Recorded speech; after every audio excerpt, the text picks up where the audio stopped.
In the 90s, this blonde giant with a chiseled silhouette was the embodiment of a knockout machine. To get himself back in. The good left hand, down goes Tillis. Mind-blowing speed. I was just gonna say it. Destroying opponents with devastating flurries.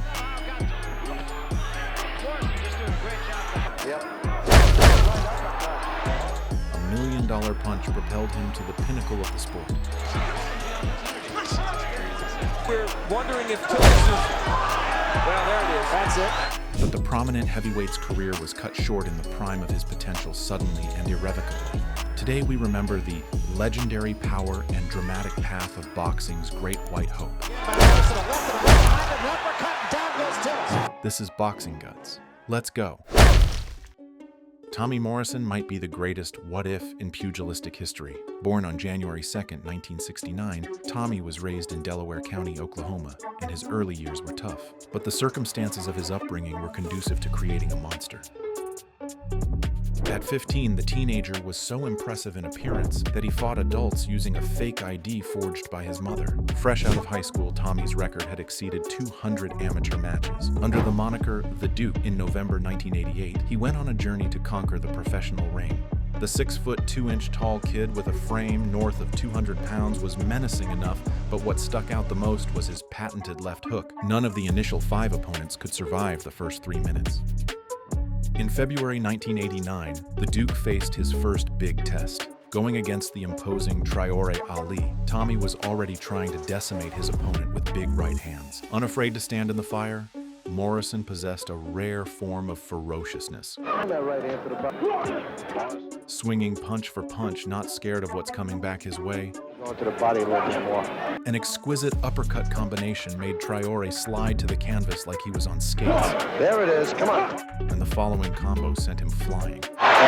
His opponent wobbling on his axis, the referee saved Traore from the Duke.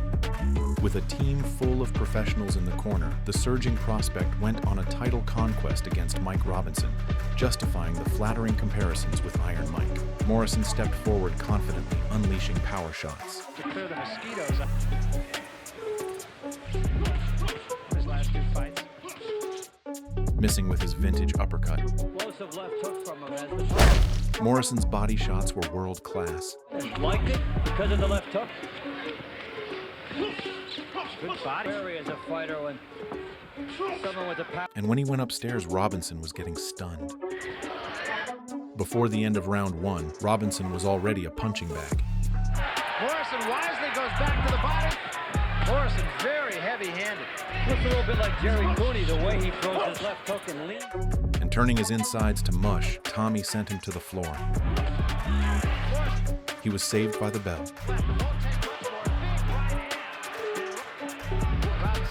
He wasted no time in round 2, and Robinson needed urgent surgery after that fight. It's not a thing you wake up the next day. 2 weeks later, Rick Ennis, with 15 knockouts and 18 victories, was the unlucky fighter standing across the Duke. Proving to possess power among the best in the sport, a left hook made the marauding Zen shiver in his boots before taking a sit on the canvas. He came back for more, but 8 more concussive left hooks. This morning he said, I gotta stay away from that left hook. It's very difficult to fight Tommy Morrison when you're right there. In the pocket, a picture-perfect combination stunned Ennis, left, right, and center before disconnecting his feet from his brain. The $1 million left hook was the finishing shot.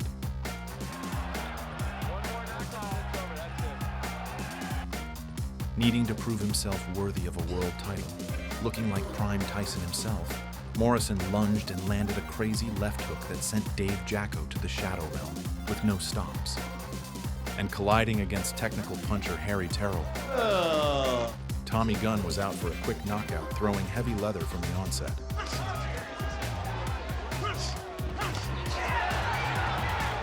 Pelting his rival against the ropes. His killer left hook knocked down Terrell, relishing the chance to give him a proper send-off. A big right hand closed the show.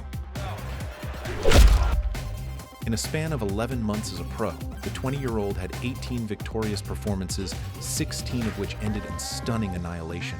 The Duke was proclaimed the great white hope of boxing.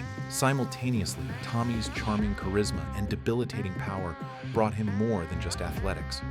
A series of killer finishes attracted unexpected attention outside the ropes. Most impressed with Morrison's abilities was Sylvester Stallone, who invited him to play Tommy Gunn in the upcoming Rocky V.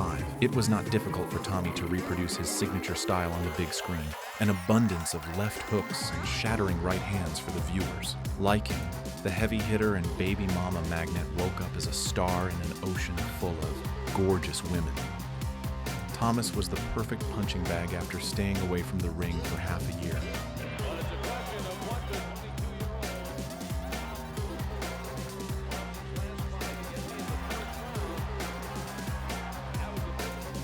The kryptonite left hooks had already cut Thomas open. And Tommy, showing his viciousness, attacked the damaged eye. And he's got more going for him now. He's got to pinpoint his shots. And that cut is bleeding over the right eye of Thomas. Thomas has... He is stunned. He's rocked. This is what happens to fighters when they lose it. Thomas survived a full round of shelling, but a cut saved him from coming out for the second. The first man to go the distance with Tyson, James Tillis thought he could withstand Morrison's pressure. Dead in the throat. Well, it didn't take long for the Duke's left hook to send him crashing, Tap down goes Tillis. pounding his rival from all angles. And a right hand gets there also. Another left hook made him confuse the canvas for his mattress and reevaluate his life decisions. The finishing shot certified his left hook as the most dangerous punch in boxing. Well, there it is. That's it. Thus, in 2.5 years, the Duke removed 28 antagonists out of the way, and only 4 of them did not need a head scan. When things were settled, the 22-year-old Tommy surpassed many world champions in popularity and entered a contest for the belts. Going against undefeated champion Ray Mercer, who he had lost to in the amateurs, looking like his normal self, Tommy was the aggressor. And he buzzed Mercer with that as Mercer's holding on to the back of his neck. At the third lap, Tommy almost got the job done. Tommy Morrison all over Ray Mercer. But he soon ran out of steam and started eating the kind of shots that will make everyone in the arena fear for his life. Mercer's all over and Morrison in trouble. The end was marked by one of the most brutal moments in boxing history. The sequence of shots will be remembered for decades to come. He was out of it, groggy. I mean, he doesn't know what's hitting him at that point. Well, those are damaging blows right there. He was out of it for itself, just that nervousness. Following a short hiatus, Morrison entered the ring in February of 1992. 8 consecutive victories got him back on the title track, all by way of knockout. Out against Tommy Morrison. By June of 1993, Tommy had finally deserved a shot at the WBO crown. The former undisputed world champion George Foreman agreed to a scrap for the vacant gold. Big George needed no introduction for his epic wars with Joe Frazier back in the 70s. Only the great Muhammad Ali found a way to stop him. Morrison had the best tactical performance of his career. Sticking and jabbing and releasing occasional right hands,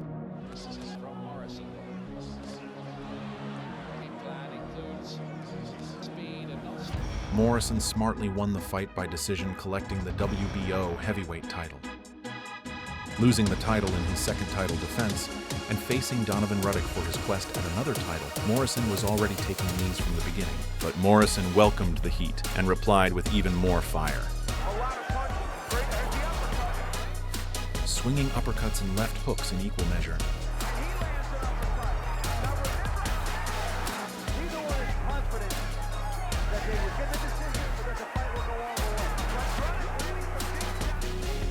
Morrison big left hook landed and made Ruddock sink into the canvas, replying with his own knockdown.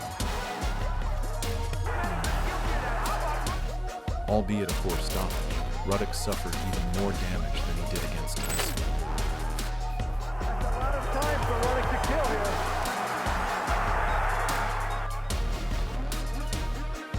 From then on, the Golden Boy spiraled down the drain.